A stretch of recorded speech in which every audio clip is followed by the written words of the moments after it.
Good evening, everybody. It is November 1st, 2020.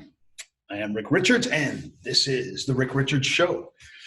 And on this dark, gloomy evening, I am coming to you from the current, but not for long, Alliance Towers. Yes, this office building has been my home away from home for the last 4 years. 4 years. There's been dreams, there's been tears, there's been blood, sweat, tears. I said tears. Planning, scheming, skiving and striving, quarantines, lockdowns, Zoom meetings, you name it. But it's all coming to an end at this place now. All coming to an end. You can see the rooms are all emptied out. The offices are bare. And I will step into my palatial office, which overlooks the Pacific Ocean, for the very last time. Because, as I say, we are moving out. Moving out. Last night, as you know, was Halloween. And it was a great Halloween, to be honest, which I didn't expect. I was expecting a pretty dismal Halloween. I was expecting masks, doors closed, just a somber downbeat mood. Now, I don't know how it was where you are or were. But it was actually pretty good. I was pleasantly surprised. There wasn't so much trick-or-treating, banging on doors. It was more or less just leaving candy out for the kids. I got 4 kids, so, you know, Halloween is one of those things. You can't let it slip by, man. Once those kids know what Halloween is, that's it. You're doing the rounds, and I get into it now, right? I had a Bane mask on, and I look pretty good. I look pretty convincing as Bane, I will say. But yeah, candy was left out in the open. My oldest son opted out of it, but had 3 others, and they took advantage of it. And I even had some of the neighbors were even giving away wine, and it was pretty good wine too. One of the perks, I guess, of living down by the ocean bluff. But I wanted to do a quick show, seeing as how I am leaving this palatial, spacious office. You know, like I say, I have this nice view looking out over the Pacific Ocean. I have skylights, easy access, a 3-minute commute from my home. It was pretty good. It's pretty good, but now it's coming to an end. So I wanted to stop by and say thank you for joining me here. I will do a few more chronicles or casts or whatever from the new location. The new location, I'll be honest, though, it's not as good, man. It's not as good. It's got a few benefits, but oh, that's tight, man. But it's not quite as good. So what I wanted to do, I wanted to briefly just stop by, do a few quick shout outs and some predictions, because predictions are only good if you do them before something happens, right? And anybody that's familiar, that's watched the, now I got to be very careful about how I refer to the virus. Let's just call it the sickness from now on. I have to be very, very careful of how I refer to the sickness, because if I mention it by name, and if I do not agree with what the experts say, then I will be booted right off. The videos will be either removed, or the channel will be removed, or that's why I've been treading lightly and, you know, saying very little for the past 5 or 6 or whatever, however many video casts it's been. I've been dancing around the issue, right? You have to be. So we will refer to it simply as the sickness, the great sickness of 2020, which is apropos, because I mean, it's more than just the virus. I'd say the reaction is a sickness all its own, really. So first, let's do some shout outs. Shout out producer Dave, if you're out there. Shout out Long Duck Dong from Chilliwack. Sorry, buddy. Sorry, old friend. Sorry, we couldn't really reconnect the way we wanted to, but hey, whatever. We had a few good times. We had a few laughs, right? He's one of these people that's actually benefited from this sickness. Yeah, it's worked out well for him. Shout out to my fist bump to my boy Ivan. Ivan was my set assistant for so many of those video casts. Shout out to producer Dave, and shout out to Cotton. So let's get into some things, right? First of all, why am I moving? Well, in essence, we're downsizing, right? I mean, I've kind of been downsized. You know, business-wise, I won't get into too many specifics, but we have done a very good job, I would say, of dealing with the cards that we've been dealt with, turning lemons into lemonade, you might say, surviving, if not thriving, but definitely turning things around, moving the ship in the right direction, and, dealing with the sickness and everything that goes with it as best as we possibly can.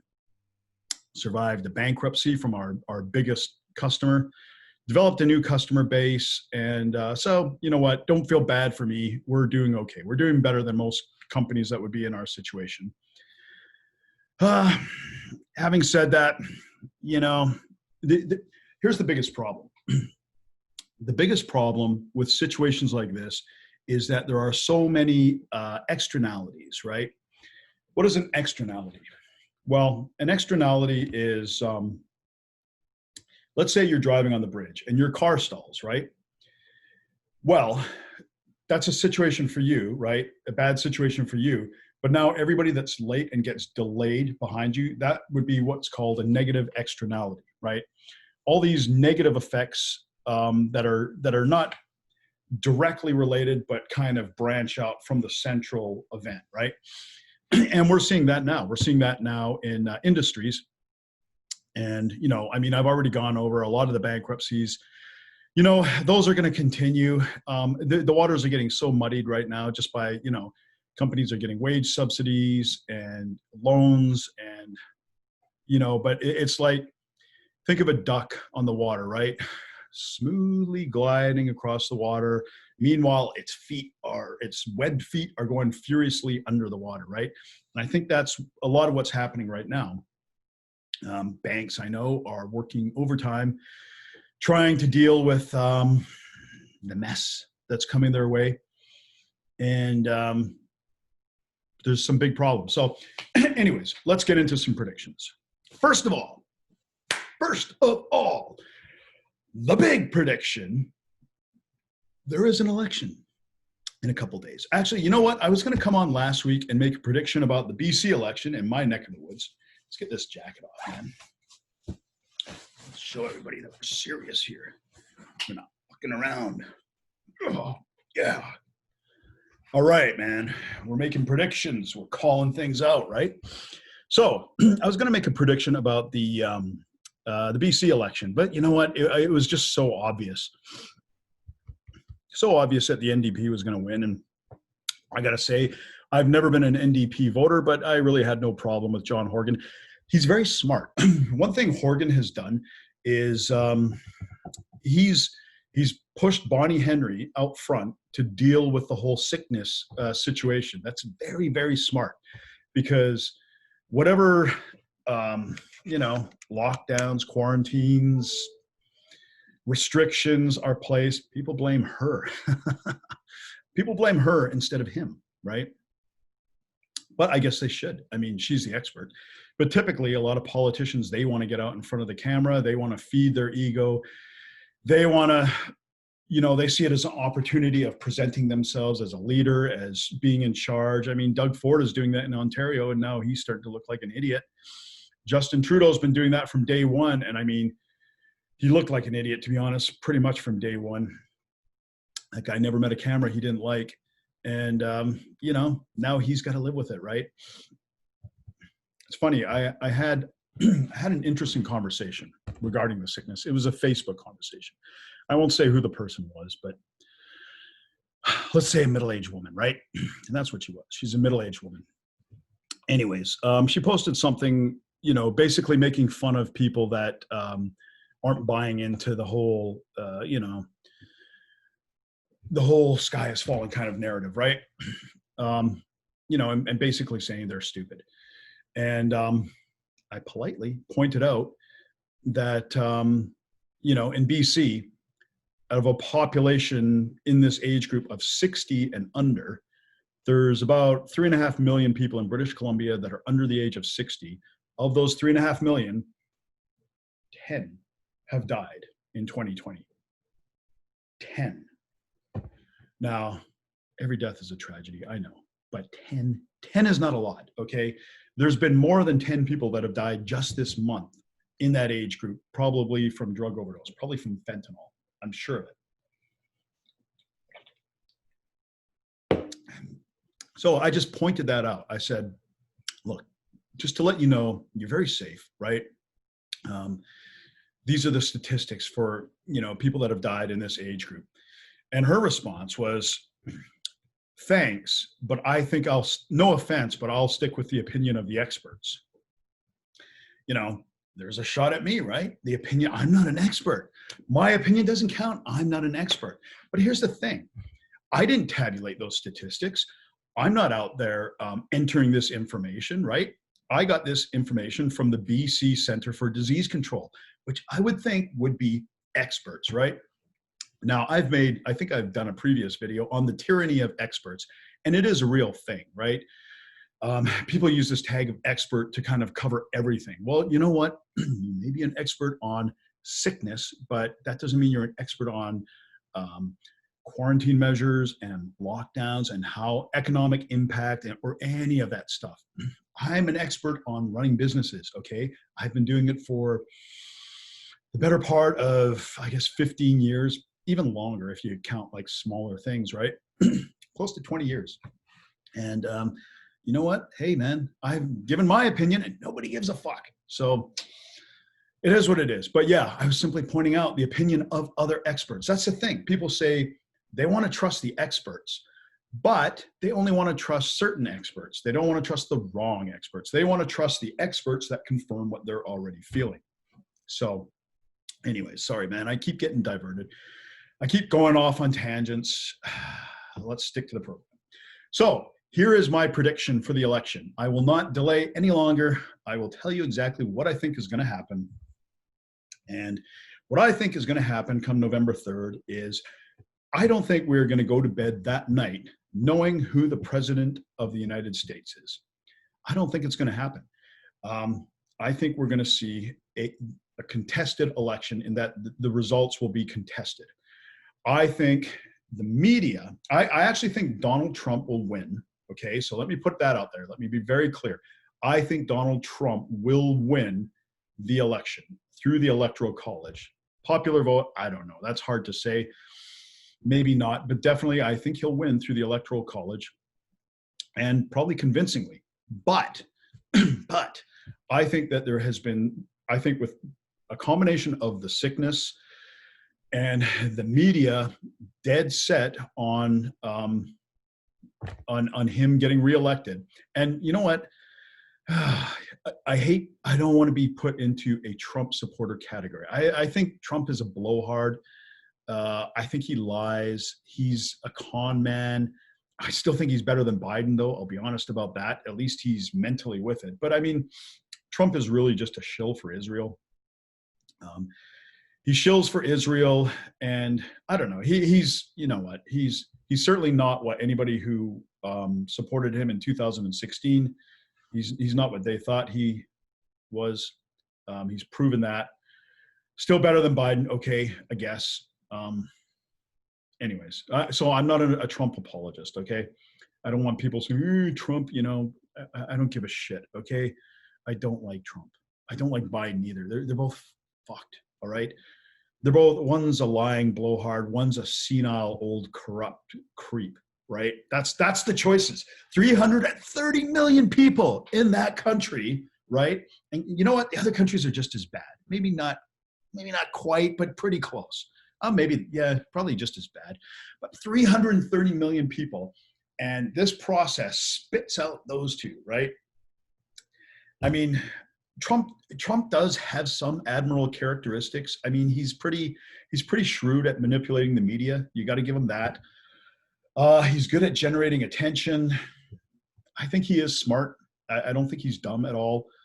He's pretty savvy at business. I mean, you can say he got whatever from his father, but he's got to be a pretty smart guy. Let's face it, right? But he's a con man. I don't think Trump has any real. I don't think he has any real moral compass of his own. I think he purely goes on his own self-interest. That's how I think he operates. And does that make him a sociopath? I don't know.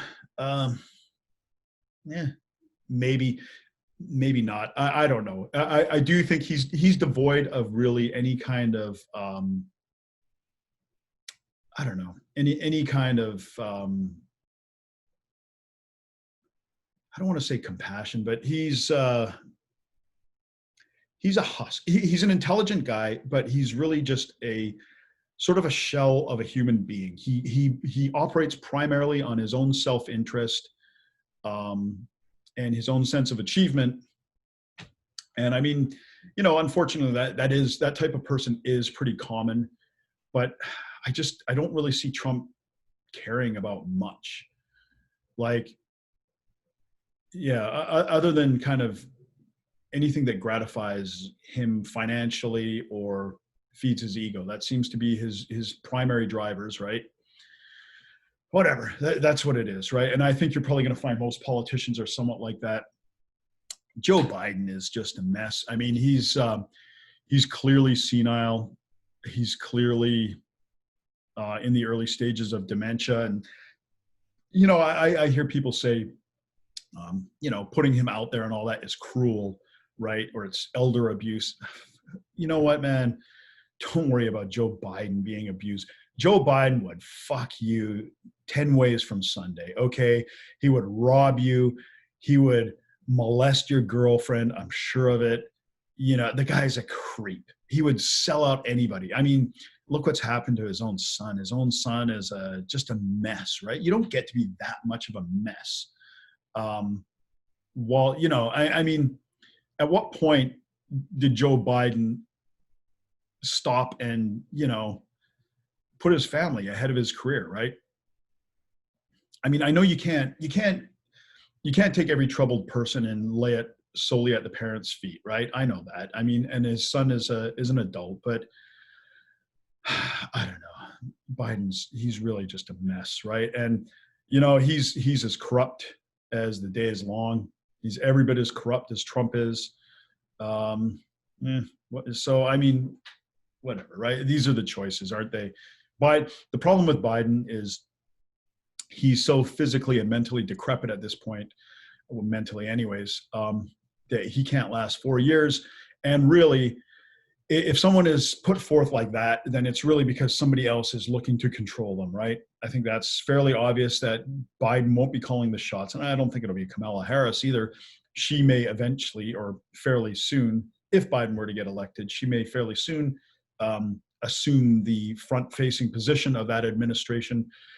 But it's neither one of them that'll be calling the shots. That will be somebody else. So if you are somebody who likes Biden, you won't be getting Biden. But anyways, that's my prediction. I predict a contested election and ultimately a Trump victory. I just don't see any way that Biden can get in. And I mean,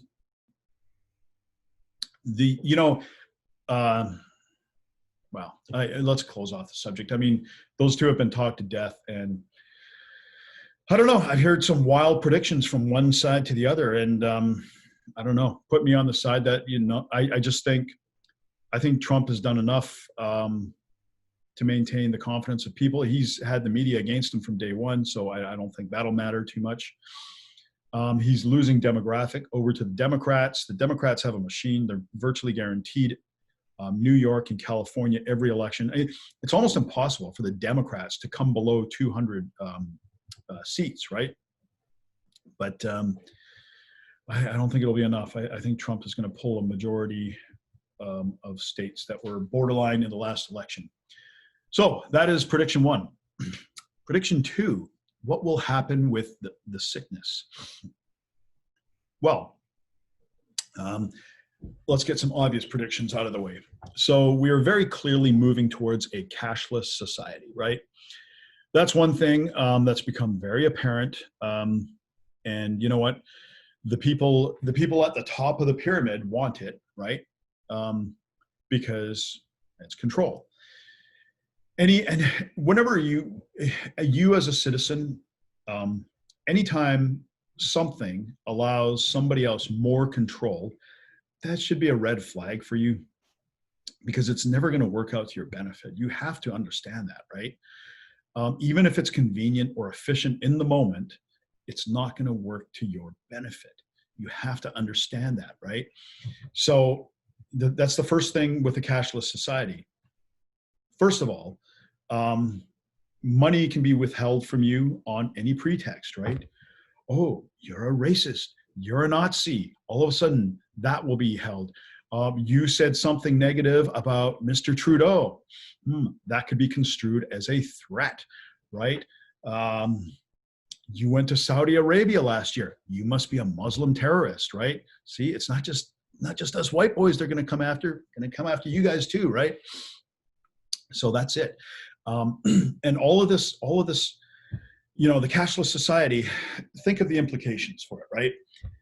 Think of the implications. Not only can they control your money, right?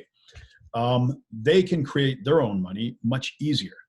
You know, it's a lot easier just to create digits on a screen, right? Fiat currency is what that's called, rather than actual printed money. I mean, printed money, you know, I mean, that's easy enough to generate, right? But it still had to actually be physically printed and distributed. Well, you know, now we're just talking about digits, right? So there's them controlling the amount of supply and distribution of the money. And if you have to tap or pay with a credit card, your whereabouts can be tracked every single place you go. Every place you go, everything you do. Let's say you pay for something at a gas station, and then you pay for something at a gas station 200 kilometers up the road, then, you know, hey, you couldn't have been there in that time unless you were speeding, right?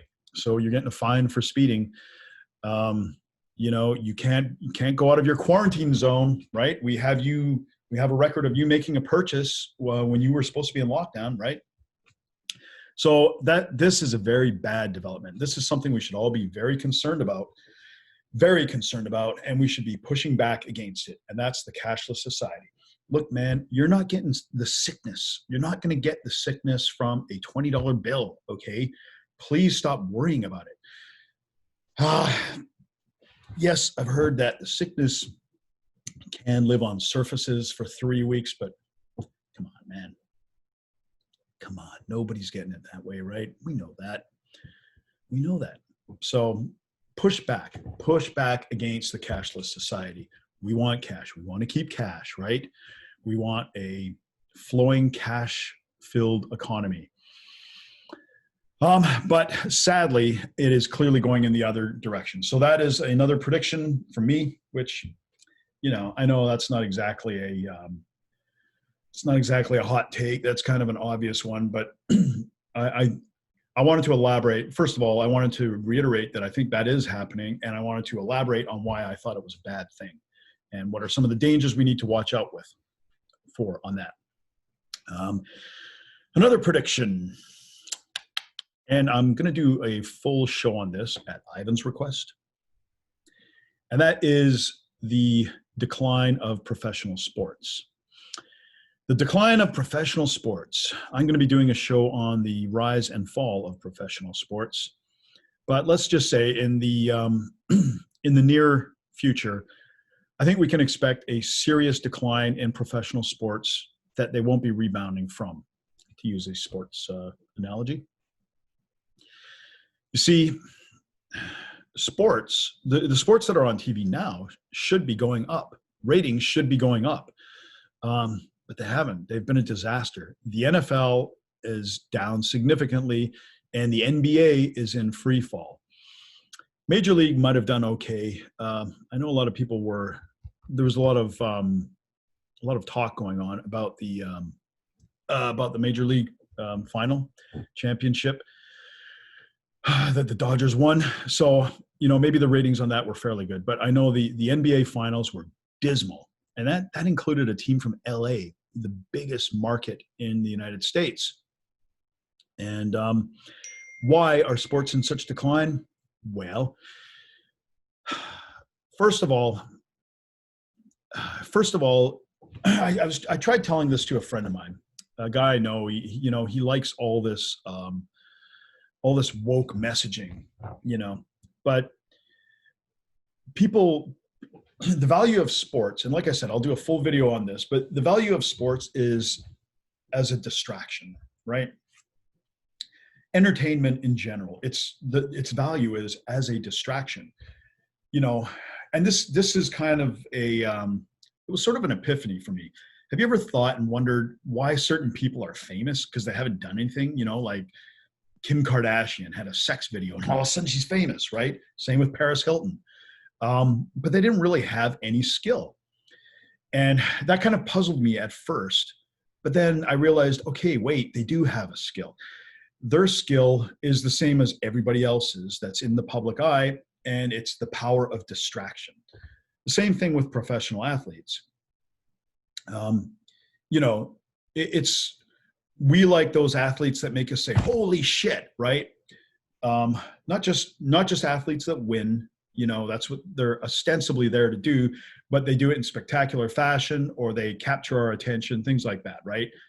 Athletes that can deliver holy shit kind of moments, right? That's what it is. It's the power of distraction.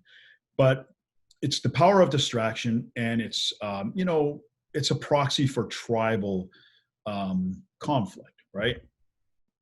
But now we don't need the power of distraction because we're getting distraction. We're getting distraction all the time in the form of social media and politics and political type fighting, right? The media is ginning up a constant stimulus that, watching sports now is kind of anachronistic, right? It's sort of, it's kind of old school to sit down and watch a 3-hour game, right?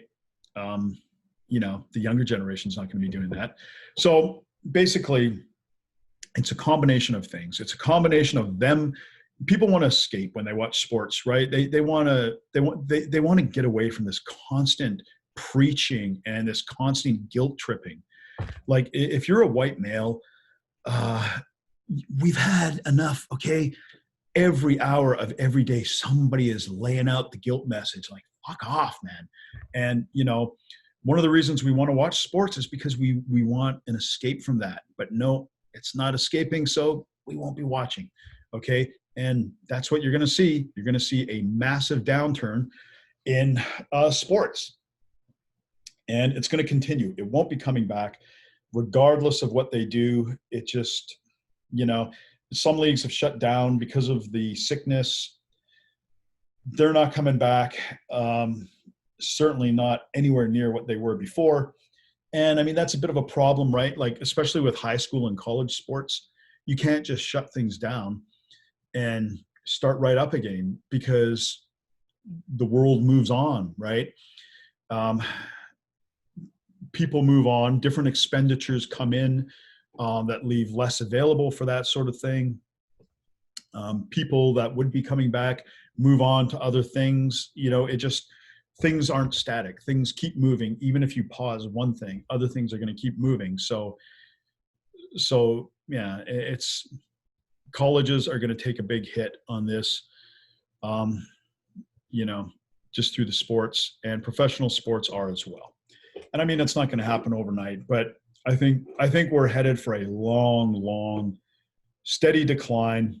And 20 years from now, the NBA finals in the year 2040, the NBA finals will probably be played in front of a couple thousand people and, a few thousand more streaming on the internet. It'll be played at some community college or something like that. It'll be a small affair. And so will the Super Bowl. The Super Bowl is that may take more than 20 years, maybe like 30 or 40, but that is really going to diminish as well in importance until that's pretty much non-existent, right? And that's what happens. Sports, Ah, man. Okay, forget it. Let's move off sports. Like I said, I'm doing a full, promised Ivan, I'm going to do a full show just on sports, right? So, next prediction. Homeschooling. Homeschooling is going to explode. Um, the sickness has forced a lot of parents into, it's done a couple things. First of all, it's opened their eyes to what's actually being taught in their schools. And many times that's been a disappointing realization. They're not learning as much as they should be. They're not learning the right things.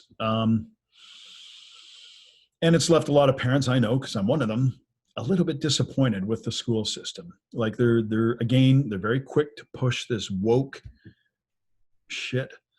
And they're missing a lot of core basic stuff. Like, I mean, you're supposed to be developing people that can compete and can think properly. Like, I mean, there's no critical thinking. Like, there's no critical thinking. History is horribly absent. Science seems malleable. There's just a lot of problems. And most of these problems have become very apparent during the sickness because a lot of us were forced to, pick up the slack with the school and do the schooling online and submit things online. And I think that's going to usher in a permanent change. I think the old college system is, or the current college system is ready to collapse because they're just taking too much money for a suboptimal education. That's in essence what it is. So I think we're going to see a big shift over the next year, 2 years, 3 years, 4 years, 5 years towards homeschooling. I think homeschooling is going to become much more tailored, much more efficient, and much more structured, and much more of a part of everyday life for people. In the past, homeschooling, it sort of had a stigma, to be honest, as kind of, something just for people with strange religions or that were antisocial or something like that, right? But you know what? You talk to adults that deal with kids, through various things, and they almost always say the homeschooled kids are the best. They're the most well-adjusted, the most educated. Like there's a lot of things really recommending it, and I think that is going to accelerate rapidly. Okay, so let's move on to another prediction. Inflation. I think in 2021, I think we are going to see a lot of inflation on consumer goods, and this will be a result of supply lines collapsing. And we're seeing this already. We're already seeing this. Productions are getting bottlenecked and choked up. Lead times are getting longer and longer. And fewer suppliers, some suppliers are not making it through, as a result of the economy and the sickness and whatever. So there's fewer of them. And the fewer ones that are left, of course, are going to service their priority clients, which means the biggest clients. So you're going to see monopolies and increases in price. Those two kind of go hand in hand, right? So when, on a consumer end, on a retail end, when the entire market is owned by Amazon, Home Depot, Walmart, and Lowe's and Walgreens, like 5 stores, Superstore in Canada. When 5, 6, 7 stores control the entire market, guess what? Prices aren't going down. Prices are going up because they essentially form a cartel, right? And I think we're going to see that. And other companies will survive. I think mine will. But you know what? It's not just me caring about, how I'll do. I want to see everybody do well. And small business and medium business, it is the backbone of a country, right? You have to remember that, because you know, Amazon, I've seen this somewhere, so this isn't down to me, but Amazon's not sponsoring your local hockey team, right? Um, Walmart's probably not sponsoring your kid's soccer team. You know, they're not paying the community taxes, the property taxes. They're just not. They just don't have the same community investment as somebody with operating a small business does, right? And so, I mean, you get all the stuff that people hate. People hate wealth inequality. Well, you're getting more of it, right? Amazon, the gig economy, things like Uber and all that. All that does is it creates a really sharp pyramid, right? With a whole shitload of people at the bottom, and we're letting more and more into the country all the time. What are they supposed to be doing, right? And just a few people at the top of the pyramid that are making billions, right? How do you think Jeff Bezos did during this whole sickness, insanity, right? Did pretty well, didn't he? He did very, very, very well. It was probably one of the best things that's ever happened to him financially. So, you know, if a massive sickness is the best thing that can happen to your business, I don't know. What does that say? But yeah, supply lines are going to get tight. People will have to plan further out. They're going to need more credit. So that'll move us on to the next prediction. I'll make this the last prediction. We are going to see a massive increase over the next year in debt. Okay, we're going to see a lot of debt because debt is the first option before throwing in the cards, right?